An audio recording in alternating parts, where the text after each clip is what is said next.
দেশের সব সিনেমা মালিক ও বুকিং এজেন্টের মুখে একটাই কথা, সাকিব খানের তুফান তুফান তুফান। তো কি অবস্থা, কেমন আছেন? আমি নিয়ন বেওয়ার গাইজ। আজকে মূলত দুইটি নিউজ নিয়ে আলোচনা করব। ফার্স্ট নিউজটি থাকবে হল মালিকদের তুফানই লাগবে, এন্ড সেকেন্ড নিউজটি থাকবে বিচ্ছেদের পর এক মঞ্চে তাওসান মিতেল্লা। এই বিষয়টি নিয়ে বর্তমান দেশের সকল সিনেমা হল মালিক ও এজেন্টের একটাই কথা, এবার ঈদে তাদের তুফান সিনেমা লাগবেই লাগবে।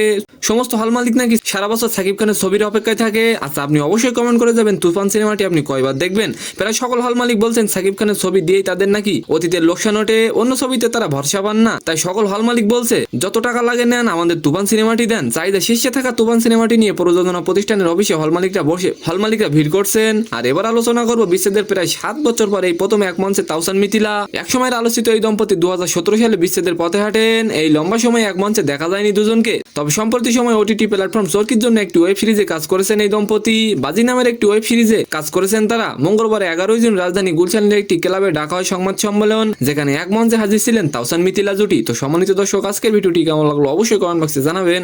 আর ভিডিওটি যদি ভালো লাগে অবশ্যই একটি লাইক দিয়ে আমাদের চ্যানেলটিকে সাবস্ক্রাইব করে দিবেন। ধন্যবাদ।